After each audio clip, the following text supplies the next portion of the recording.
Hey guys, Buckeye Bar guys. We wanted to thank you guys for tuning in to us here on Buckeye Bar Talk. Great show we got coming up today. We're really looking forward to you guys listening and watching it. But just wanted to remind everybody, just remember to subscribe to the channel, hit the all notifications bell, and that way, anytime a new show comes up, you guys will be alerted to it. And don't forget to like the video and comment on the video. All interactions with us helps us continue to grow, and we appreciate your support. Now to the show.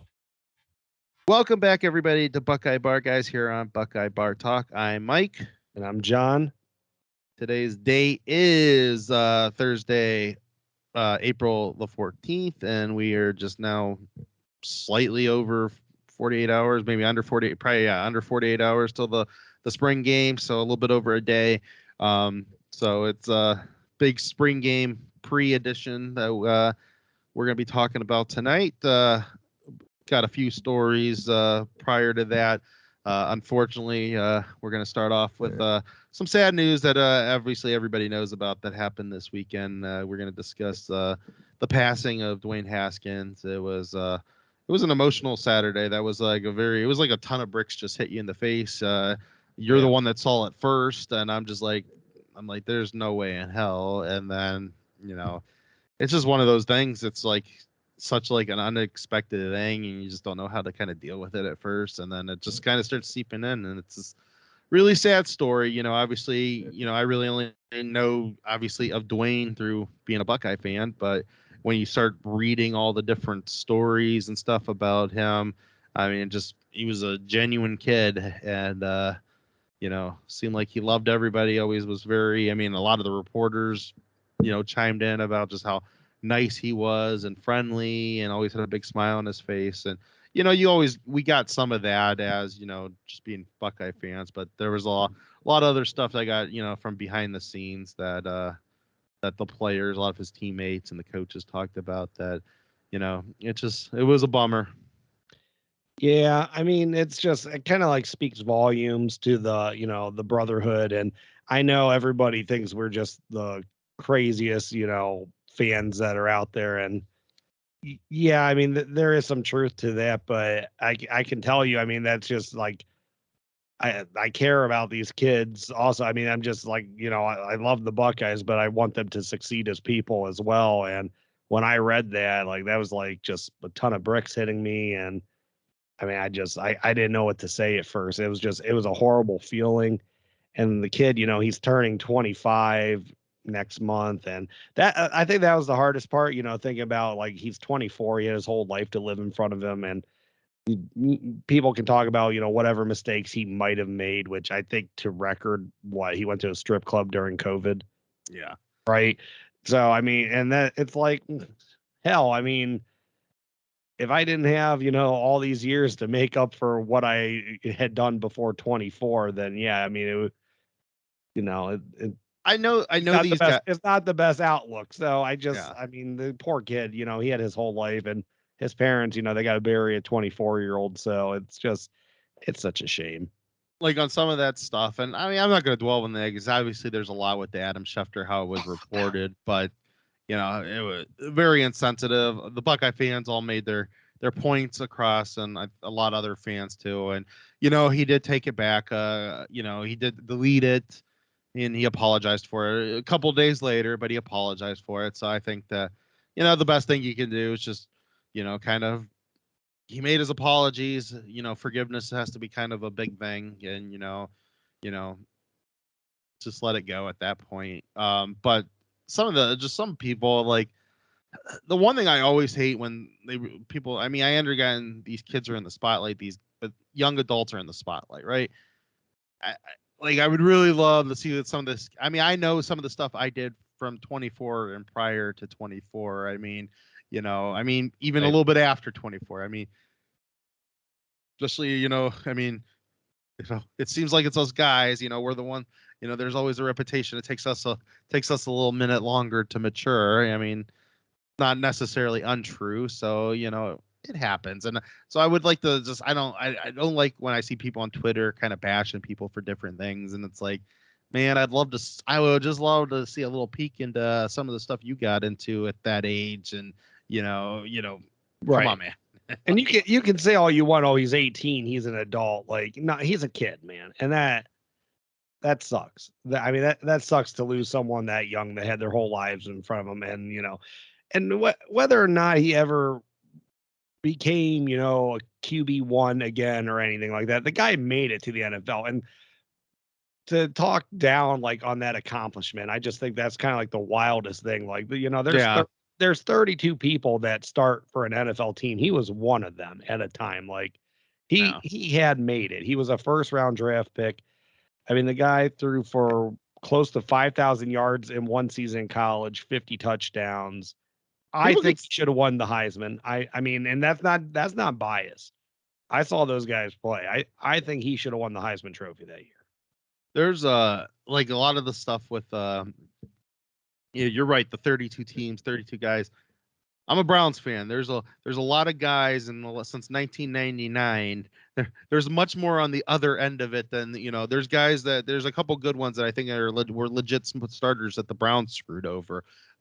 There's a lot more guys on the other side of it that I feel like, man, these are journeyman backups, and I'm nothing against them. They're playing in the NFL, but Dwayne Haskins is better than all those guys, and Right. I would have loved to have a guy like Dwayne Haskins, as the quarterback of the Browns at different points in the last since '99, when just some of the debacles that we've had at quarterback. So it's just BS when you read some of that stuff. But you know, And let's face it, no one. I mean, it's a dumpster fire organization too. Like, I mean, yeah, it was Big Ben's last year. Who knows? He might have got a real shot to be the Steelers starting quarterback and could have done something great. But yeah.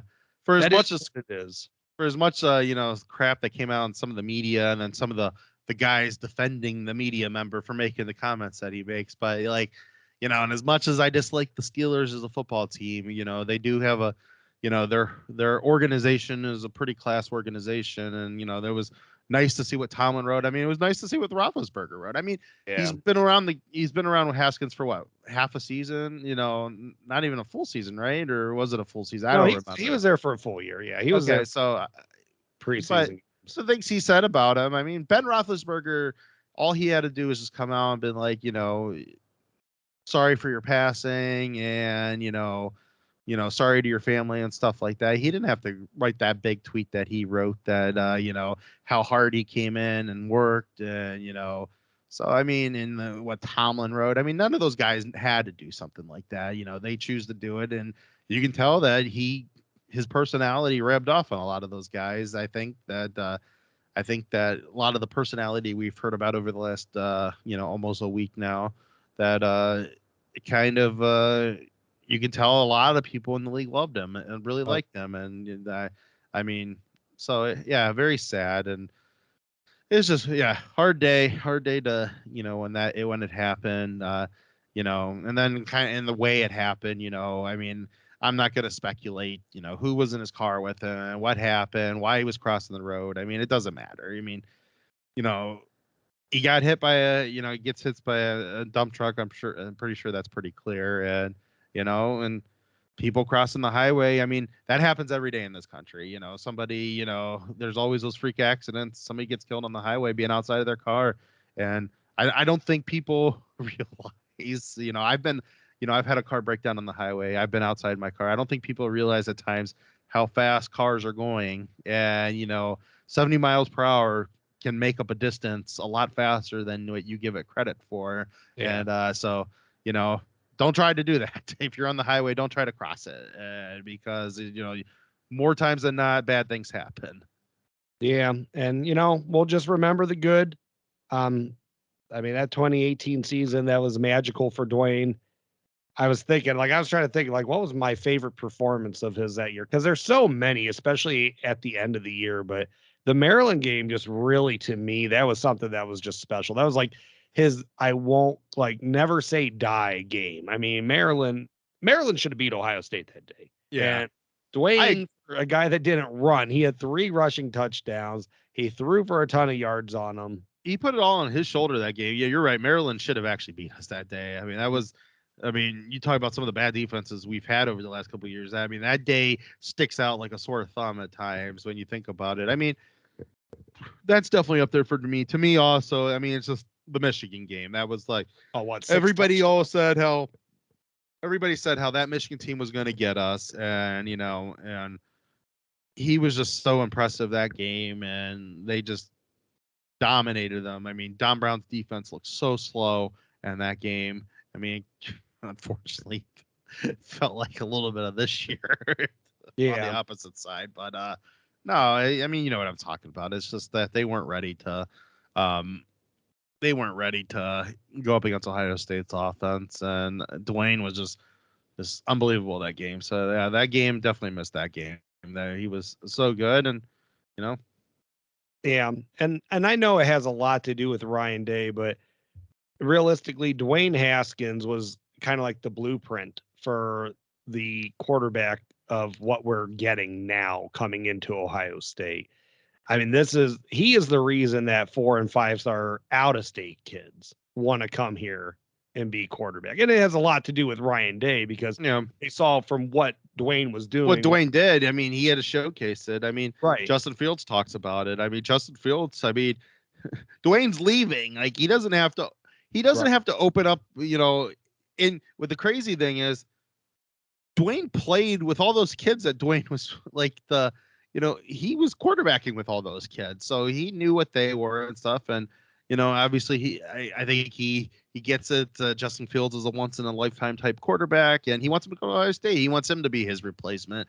And, he opened up wide open arms with him. He took him to, I mean, we remember him and those two and Meyer all sitting with each other at the basketball game. And, I mean, and then Justin Fields talks about that, he still checked up on me after that. And it's like, I just think that's obviously the type of kid Dwayne was. I mean, he said when he was 7 years old, 8 years old, that he's going to play for Ohio State. That's when Jim Tressel's the head coach there. I mean, I don't care what anybody says. I mean, how many kids that from Maryland? I mean, I'm not talking about this is a kid that grew outside of Columbus that's an Ohio State fan his whole life, and this is a kid that's not in state. I mean, yeah, okay, he likes Ohio State when he's 7, but that doesn't mean anything when he's 18, and he's still there. He still wants to go to it. That was still his dream school. Right. And that's why I just think, like, when you look back at it, these 4 and 5-star kids all over the country, high 4-star kids that, are coming in as quarterbacks to Ohio State, and they're not Ohio kids. I mean, I think it was like, you got to give a huge bit of the credit to Dwayne Haskins for that. Yeah. Yep. So, we're going to move on from this, rest in peace, Dwayne. It's sad that we're not going to get to see him anymore. But, hopefully that, pray for the best for his family and stuff that, they're able to get through these trying times. And just to Buckeye fans, just, like you said a little bit earlier, we get a lot of our crap from, some of the negative stuff within the program. But, it's, these fans love their Buckeyes. Like, they're like kind of like weird to say it. It's like they're kind of like family members of their own, and and there's truth to that. So so I wish the best for Dwayne's family as they go through the grieving process. It's can't be easy. 24 somebody with his NFL life might have only lasted a few more years, but he literally had his whole life in front of him, and it's just cut down in such an accidental tragedy. So very upsetting. But so like I said, hope the best for him. Yeah. All right, so to move on to more positive news that we did hard after that, but we did get a commitment this week from a running back for the 23 class. Mark Fletcher out of Florida. So I mean, big kid, 225 already. I mean, plus, I mean, I hear. Plus, I watched a little bit and then kind of reading some of the recruiting guys, just how kind of explosive he is already and stuff. And it sounds like, there's some comparisons in there to Trey, just maybe a little bit, bigger version of him that, Well, I heard Carlos Hyde. And I heard Hyde too. I did read somebody say Trey, and then I saw somebody. I think it was somebody on Scoop, but it might be wrong. But I think that's what it was. That it was the good versions of Hyde. The Ohio State guy Hyde going into the NFL, not the Fort Union Hyde. But Yeah. so hey, I mean, kids coming out of high school, you like to hear that they're maybe a little bit more progressing, because you got to figure now a couple years of college under their belt and they could be all world. Obviously, we're going after, there's a couple of other big name running backs we're going after, and it seems like we're still in good position with Young, but if this kid ends up being the only back in the class, we've had a pretty good stretch here of recruiting high school running backs, so that's just another kid in the chamber there in the running back room. So Tony Alford is considering that he's a family, family issues away from bringing in Bijan Robinson too. So Right. No, it's just crazy to think about. And I mean, your consolation prize at the end of all that was Mayan Williams, but people, you talked about how much he struck out, but you got to remember how close he was to landing, Bijan and Kendall Milton in that cycle. It's like he honestly, like 3 out of 4 years, I mean, he was in position to land like 2 of the top 10 running backs in each of those, classes. Yeah. And I realize he didn't end up doing it because he got, Mayan, he got Dallin Hayden last cycle, but which they're both fine. Yeah. I'm not a lot of complaining upsides. I mean, there is a lot of upsides with Hayden, and that I mean, I'm looking forward to seeing what he could do. But Pryor, I mean, kind of crazy to say you don't get Trey Henderson. I mean, Pryor's that's a pretty good running back to pull into your class, and especially if you think about it, he was always getting 2 kids last year. I mean, Well, are the rivals up north, as much as they don't want to listen to it, if Pryor and Trey, if there's another spot open, Edwards is coming to Ohio State. I mean, everything pointed that it was going to be him and Trey that were coming to Ohio State, but then Pryor said, "I want to go there," and they said he was an absolute take. You can't, you couldn't say no to the kid. And it was smart on Pryor's position. He knew that he was competing. He knew one of the other 2 were coming in, but he's like, hey, I'm going to take a spot now. And then, whoever comes in, I'll compete with them. And, it's a good spot because, Pryor, you hear a lot that he's built up a lot of weight and he's looking really good. He has some complementary skill sets to Trey Henderson and to Mayan, to where, if you need a little bit of a speed guy in there that can do a couple different things, well, he's kind of your guy. And so, I mean, it was a smart move on his part to do what he is. I like this Fletcher. And like I said, if we end up getting Young, great. I mean, that's awesome. I mean, that's 2 top. I mean, that's Right. basically the best running back with another top 10 running back in there with you. But if we don't, this kid could do unbelievable things in Columbus, because I mean, he's gonna be big. He sounds like he's gonna be fast. And he's gonna work in this offense, and so I'm looking forward to it. Good big pickup for Ohio State, especially where we might get a couple more kids this weekend. It's a nice start off to the week. You love hearing that. So, definitely, as we move in, anything else you want to throw on about Fletcher? No. I mean, I could go on, give Tony Alford. I could give glowing, adoration for him for a while, but no, I'll leave it be, because I don't want to get too sidetracked on that. Tony does a great job. I personally was a little hard on him that 2020 season, and now looking back at it, just talking, I mean, J.K. Dobbins, he got Snead, who, of course, he didn't work out. Master Teague, I think, was one of the greatest, reach for a 3-star, whatever it was, because Master Teague, I mean, I think that was all just kind of injury related, because we know what Master Teague was. You got Sermon to come over here. It's Mayan, of course. And sometimes when you find those guys, those like the needles in the haystack or whatever, if they hit, they hit, and I'm fine with it. And people can complain that they're not 5-stars and stuff like that, but I think if people get re-ranked and stuff like that, and you could re-recruit somebody, there's be a lot of universities that'd be really hardcore after Mayan right now, and after so like he saw something that this kid's a take, and he should be at Ohio State. Go in and try to hit. I mean, he was what was it? Arizona State? Iowa State. Yeah. To go get a flip out of him when and been like, yeah, we can't let that kid go to Iowa State. He needs to. Right. He's good enough to be playing for the Buckeyes, and so yeah. So I mean, yeah, Tony Alford's done fine, and and he's one of my favorite interviews on the team too. Oh, yeah, so he's great. Yeah, so, for sure. All right, so spring game. We got the spring game coming up on Saturday. Looking forward to this one a lot. This is gonna be a good one, man. I am I really I'm been really looking forward to the defense playing, but then like on top of everything you're hearing is just about the defenses. Like the offense is saying they're throwing weird things at them that they've never seen before. Knowles comes out. He's in the coaching clinic tonight. He's talking about how he was surprised they were able to get as much installed as they were. So I'm like, everything you're reading, like in between the lines, is like they're ahead of schedule on defense. Well, there's a picture. There's a still shot of practice, Mike, where Jack Sawyer is standing behind the line. So I don't know. I mean, it sounds like they're ahead of where they're supposed to be. That they're kind of surprising everyone.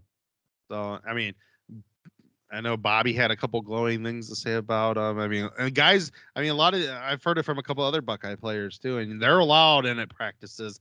They're allowed to see more practices than the media is allowed to see practices. Right. Yeah. But even with that, the media has seen a lot more practices, it seems like, this year than they've seen in years past. And so it just seems like, and now they came out today and said, they're going to go, it's tackle. Well, and it's more of a like game structure too. They said it's going to be anywhere from 10 to 12 minutes for the first 3 quarters, but there's going to be ball stoppages for that. I mean, this is going to be one of the most, I think, interesting spring games we're going to see in a while. Yeah.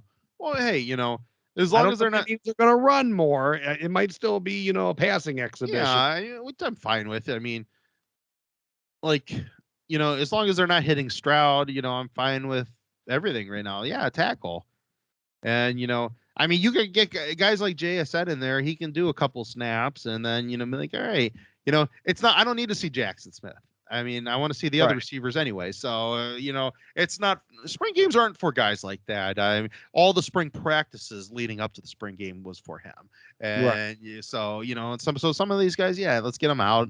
Let's let them have, get out there, get the fans their, let the fans see them and stuff like that. But, I don't need to see a bunch of them. I mean, I don't need to see a bunch of, I want to see them play, but if they go to with the freshmen and McCord for most of the game, hey, okay. Yeah. Let's battle it out. I don't need to see this, Stroud doesn't have to play more than a couple series, if that. So, yeah, no, I'm definitely looking forward to that. So let's kind of break down offense, defense here first. So we'll start with the offense because I just think, I think it's just it seems like the defense is just a little bit more exciting right now just because there's just a higher ceiling on the defense right now. And it's new. It's a new you want to see improvement. I mean, it's, Christmas morning, you get that awesome whatever, and you're going to love that. Hold on. The Ohio State offense is not a pair of socks, Mike. I'm not talking about socks. I'm talking about like, sometimes that second best gift, you love that second best gift. It's not the new PlayStation 5 or whatever that's the unknown. Well, I love when I get socks for Christmas. No, we're adults. That's different. Yeah, that's true. We would have freaked out if we were kids. If that's why that stuff gets opened at the end. Unless the parents got the one real big surprise present that then you open up the socks and that's, we got one more gift hiding in the back. So, but anyway, not to get off topic there. But yeah, I'm looking forward to seeing the Ohio State offense. I know what I'm getting out of the Ohio State offense. Yeah, that's true.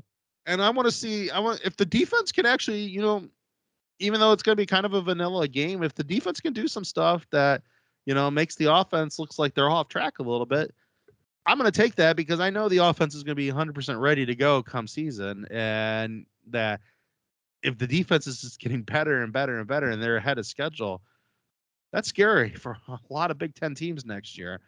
But offense, let's kind of talk about the offense. So, Okay. kind of like, what are you like probably most excited to see? I would say out of just everything on offense, just if you had to pick one thing, what's the one thing you really, really want to see? I mean, I want to see the offensive tackles, how they do stop against the pass rush. I think that's kind of the most important thing to me right now because, I mean, you got a bunch of 5-star defensive ends over there. We know what, JTT is. Harrison, I mean, that kid's a freak of nature. Jack Sawyer's roaming around out there. So I really, what Paris and Dwan can do to negate their rush, that'll be big for me. I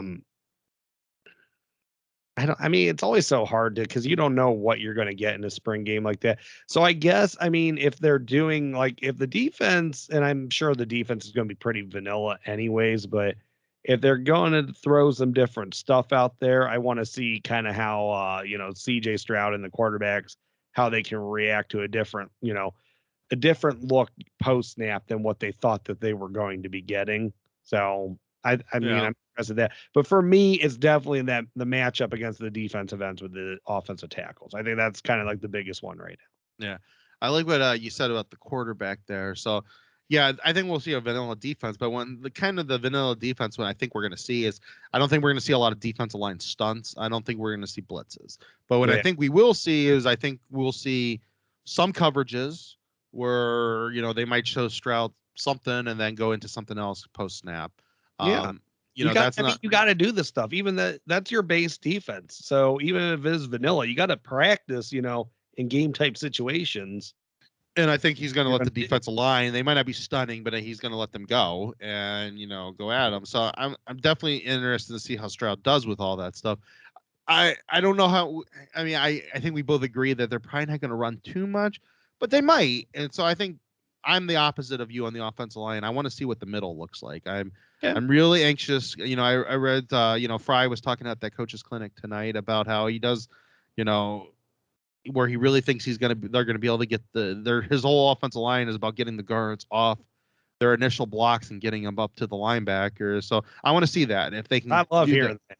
that. I mean, that is definitely an emphasis that we just couldn't do last year, and that was, there was some things wrong with the running game last year in different spots, and that was one of them. It was not being able to get up to the next level, getting off that initial block and then getting up to the linebackers. So if that isn't a point of emphasis this year, I want to see it because we're hearing all this great stuff about Donovan Jackson, and we know Matt Jones can move. We've seen him play, and so I want to see if those guys can get up to the next level, and that can spring Mayan, it can spring Trey, it can spring Pryor.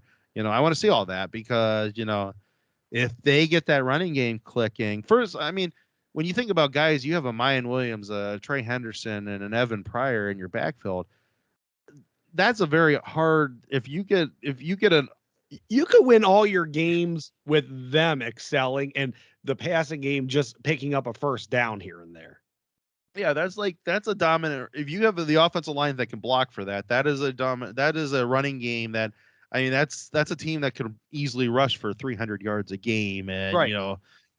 and Easily. Yes. and you're fine, and that's not going to be the focal point of this offense. So you get them if you get your offensive line like just ready to rip somebody's head off when they're doing their running back, and maybe they're even more pissed off and they want to rip more people's heads off because they don't get to do it as much because we're going to throw the ball more than probably we're going to run the ball. But like I think that meanness in the middle and be able to get up to your blocks, I'm really, really looking forward to that because that is the difference between being a playoff contending offense that I think ours is, and being that, in my opinion, and I know there's going to be biases in the ESPNs of the world, that team, that if that offense is running on all cylinders and they have a good defense behind them, that is your favorite to win the national champion. That is your national championship, possibly best offense to ever play the game of college football. And I know that there's a lot of bias in that statement, and it's hyperbolic. Well, you think about the I get receivers, you that, think but about the running backs. think about what they have all over the place on that offense. If they are running on all cylinders, I think it's something that could be Ryan Day's best offense, and that's a crazy thing to say out loud, but Yeah. it could very easily be. Yeah, exactly. So, I'm definitely there with you on the offensive line, but I want to see that middle. I want to see, because that's, I think, you know, we've heard a lot about, some of the ends getting around Paris and Dewan this year. I think Paris and Dewan will be fine come season. I just, Paris is, Dewan's getting used to, being a little thinner, and Paris has been playing guard for how long that. And hey, it's a good thing to go against those guys too. Yeah, and you're gonna, until you get to the playoffs, you're not gonna play a better set of defensive ends. So iron sharpens iron. That's what they always say. So it's a good thing to go against those guys. If they get beat, it sucks, but you're going to win some matchups too. But you're going to learn from that, and that way, when you get later on down the road, when you're playing, maybe not even as good, just comparable defensive ends, you're going to win those matchups. Yeah, exactly. So definitely looking forward to that. Defensive. Okay, so I mean, anything else? And like I said, I don't know how much of Stroud we're gonna see. I don't know how much of JSN we're gonna see. I want to see a lot of Mayan and JS and Trey. I mean, I want to see how they look, and I want to see how Evan Pryor looks. I want to see how Pryor looks, and those three for sure. I want to see a lot of. If they get, if Hayden gets some good playing time, that's fine and stuff like that. But I don't know. That he's not in, right? He's not in yet. Yeah. So that's basically your three. They might have some walk-ons and stuff. I don't know. I'm sure. Yeah, they got other people there, but yeah, it's gonna be. Yeah. So I want to see Cade Stover knock some people's teeth out. Yeah, I would definitely like to see what Cade looks like on. I hope we got a good team dentist after making that statement. I want to see how he looks basketball. I mean, I am looking forward to seeing the other receivers. I want to see how Abuka looked really good last year's spring game. We don't really see him again until the Rose Bowl, and he looks good. But he was a returner though. Yeah. We did see him. He was just in a different capacity. But yeah, you're right. I mean, and he looked good in the Rose Bowl. He looked good in garbage time against Akron too. I think he possibly, I don't know if we're going to do predictions or not, that stuff. I think he's going to be a back-to-back spring game MVP. That's my guess. But I think maybe it could be Jaden Ballard. I'm interested to see if, especially all the stuff we've heard about Harrison Jr., I'm seeing what he looks like. I'm interested to see what Fleming looks like because, there's, I've kind of listed him as, we have not heard anything that he's a possible transfer kid, but he's kind of that guy that I've put out there that I've said that he's the one guy on the receiving core that I can maybe see transferring just because, if he gets stuck behind some depth there and, it is year 3. And I wouldn't necessarily blame him if he decided it was time to move on. But I want to see how he does. I want to see him perform. And there's still something in my brain that says, how the hell does a kid that plays in a wing T offense become the number 1 receiver in the country? So there has to be something there. Yeah, right. Exactly. Exactly. So, I'm looking forward to seeing all that stuff. Defensively, here's where we gotta, I think, and I'll be the first to go on this one. The one thing I just want to see is I just want to see these guys at the ball when they're supposed to be at the ball. They don't necessarily have to pick the ball off. I want to see people go down, though, the minute that somebody catches it, or, maybe you just be there when the ball gets there. So maybe you don't let them catch it, or maybe you pick it off. Maybe they catch it and you tackle them right in spot. And, so because I think with this team, this defense is that once he gets them really rolling, I think there's going to be so much disruption everywhere. And that quarterback's going to have to think for another second. I think the way he likes his teams being coached is it's about getting off the most important thing is getting off the field on third down. Yeah. Not get as many 3 and outs as possible. Maybe you go through 2 series, but he wants the ball being punted back to the offense when you're still on your side of the field. That's how he wants to coach, and he wants to do everything. Trying to disrupt everything is about that first, and then everything follows. So Like, I just want to see these guys. Are they at the ball when the ball arrives to the receivers, or are they gang tackling the running backs? Whatever. I want to see them to the ball as fast as possible, and minimizing yards. Yeah. I mean, the just the whole fundamentals of the defense last year were so bad that I mean, it's just like it's a little bit of everything, You want to make sure, like, I want to see the safeties know where to rotate at. That when the ball, that someone's just not wide freaking open. That the guy that's supposed to be covering him is covering him. I want to see that our guys in the middle of the field, linebackers, safeties, cornerbacks, whatever they're doing, that even if they're in a zone, that they're not just covering a patch of grass. That if a guy, there is some sort of challenge for a guy to still catch a ball over the middle, because Yeah. there's way too much of that last year. That is like we'd have a good position on third down, and it was like, you better get to the quarterback because a tight end's going to be wide open, 8 yards down the field, because it happened every single game that they just constantly were just covering grass and just letting them pick them apart down the field. Yeah, and Knowles' defenses, they are set up. They primarily run the zone, but they run a lot of, especially for the outside corners, they run a lot of man concepts within that zone where so you're going to have your corner. So it's the responsibilities of the safeties and the linebackers who are dropping back into the zone coverages to make sure that they're on the persons that are supposed to be coming into their zones and stuff like that, and they're ready to hit somebody even if it's out of their zone, because you got to get to those persons, because there might be a time where your outside corner is not there because his coverage dictates that, in that specific situation dictates that he covers a man, or or if you're one of the guys that the outside corner is going to push off to, and it's your responsibility to cover him, man, because that dictates it. You got to know how to switch into that, and and that's what a lot of this defense is based on, is that there's situations where certain receivers, depending on there's times when it's, if they're anything underneath covered man, things over covered man, things follow man on certain receivers wherever they go. I mean, so you got to understand which coverage concepts you're into. Yeah. And, we already talked about Emeka Ibuka, like how good he did last year. And I was like, oh, wow, man, these guys are just like, that's how good our receivers are. No one's even around him, every play he's catching the ball. And maybe that's just how bad the defense was. I don't know. I mean, I don't know. I mean, JSN, it kind of seemed like, he kind of had that going for him every game, that no one was ever around him for short yardage. So how good our receivers are. They can, sure, they get behind people from out routing people. So, I just want to see a defense that is competent. Our receivers are going to get plays against this defense on Saturday. I want just to see times when, they're just in the right spots, and and I get it. Sometimes that's hard against our receivers. I mean, they make a lot of teams look foolish because they're such a good route running team. Like, that's like the bread and butter of Hart Lions receivers, is that, he teaches them how to run very crisp routes, and that's how they get open.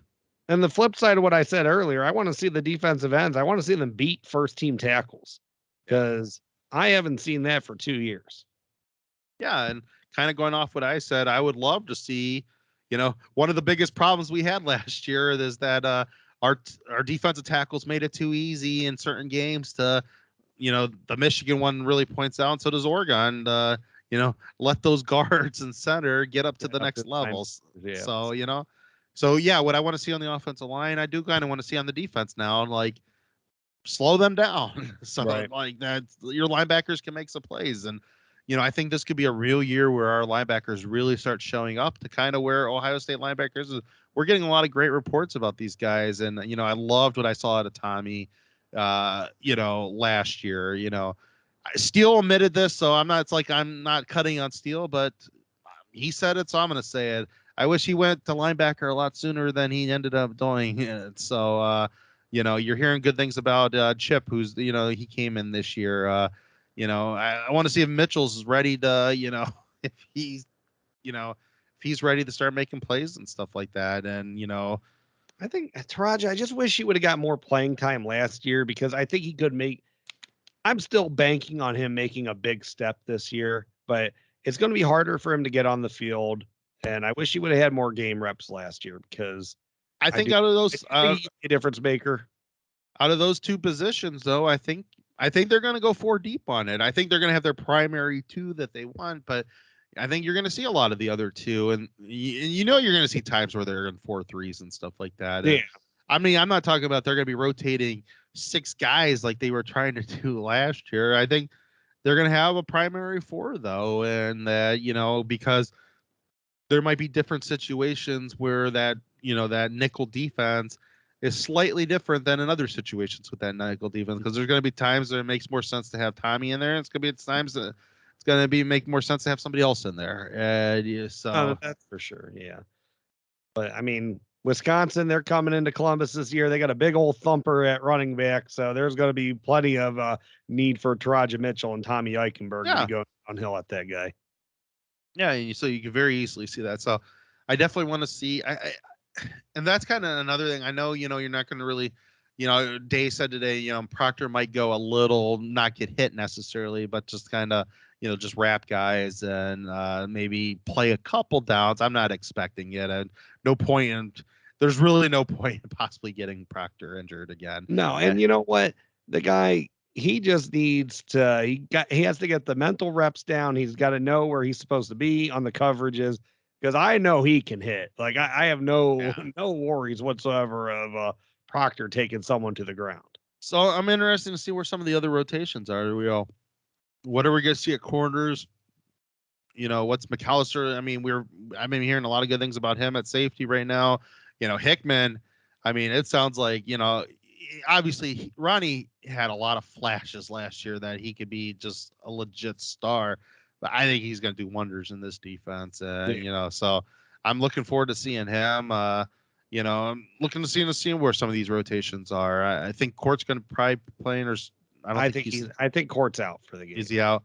Okay, so it'll be interesting. I mean, Days talked a lot about Stokes. I mean, I'm now looking forward to true freshman, man. But if he's ready to play, I'm ready for it. And the thing we're gonna finish up on, I hope it's just a nice, exciting thing. The fans get out there, get your cheering on. I want to see a good thing because we got some big time kids coming in for this game, and I want to. I know he's a 24 kid, but this, how do you pronounce his name again? I don't. It's the kid from the quarterback from Arizona. Yeah. Dylan Ravola. Yeah. I don't know.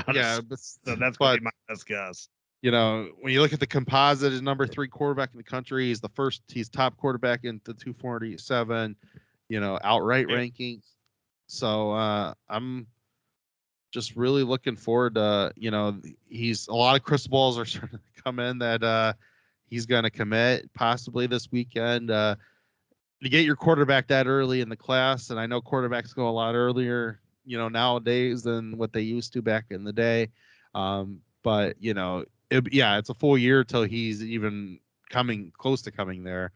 But if they can get somebody like that on the board and to where he could start recruiting, and so let's give him a good home welcome, Columbus, and hopefully sees how exciting it can be there for spring football. His dad was a center for the Nebraska Huskers, so he's a Nebraska legacy. So let's show him what the shoe can be like for spring football, and then you'll get to see. Hopefully, we get him out for a big one come this some of the big home games. I think it would have to be. He doesn't get to be a what is it? It wouldn't be a full visit or whatever, official visit. It would have to be unofficial because he's a junior, but I don't think they let juniors have officials.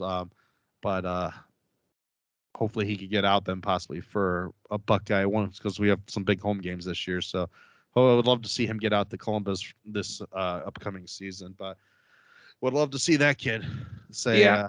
But there's another big quarterback, the Jaden Davis. He's supposed to be coming in this week too. I don't know. He was actually, I think he was ranked the number 1 quarterback in the country still. So, but it sounds like, he might be trending somewhere else because he fits other offenses a little bit more than Ohio State, which he kind of reminds me of, what's the name? Bryce Young. So, You know, he'll probably end up on Saban's radar, and he'll end up at Alabama.